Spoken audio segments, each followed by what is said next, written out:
Welcome back to in my YouTube channel national and international news.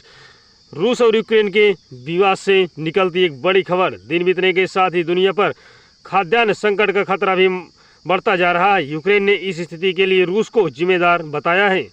Ukraine के राष्ट्रपति Volodymyr Zelensky ने कहा है कि अगर जल्द ही गतिरोध खत्म नहीं हुआ तो दसियों लाख लोगों भूखों का सामना करना पड़ेंगे। ज़ेलेंस्की ने कहा कि उनके देश के पास 2.2 करोड़ टन गेहूं का भंडार है, जिसे निर्यात कर संकट को टालने में सहयोग दे सकते हैं। लेकिन रूसी नौसेना द्वारा बंदरगाहों की घेराबंदी के कारण जहाजें रवाना नहीं हो पा रहे। संकट को उबार सकता है यूक्रेन। लेकिन ज़ेलेंस्की ने कहा कि समुद्री रास्ता बंद होने से यूक्रेन गेहूं, मक्का, सूरजमुखी का तेल और अन्य खाद्य पदार्थों का निर्यात नहीं कर पा रहा है, जिससे दुनिया में खाद्य की समस्या खड़ी हो रही है।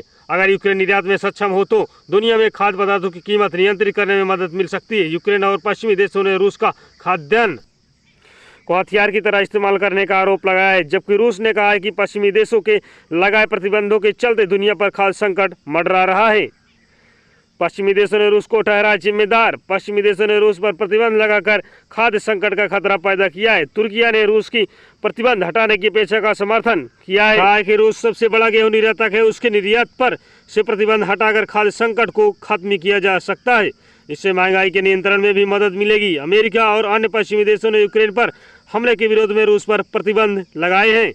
काला सागर में सुरक्षा का आश्वासन चाहता है यूक्रेन। दुनिया में खाद्य संकट टालने के लिए सक्रिय। इटली के प्रधानमंत्री मारियो द्राघिची ने कहा कि यूक्रेन अपने मालवाही जहाजों पर हमला न होने का स्पष्ट आश्वासन चाहता है। इसके बाद गेहूं का निर्यात करने के लिए तैयार है। यूक्रेन गेहूं का बड़ा निर्यातक देश है।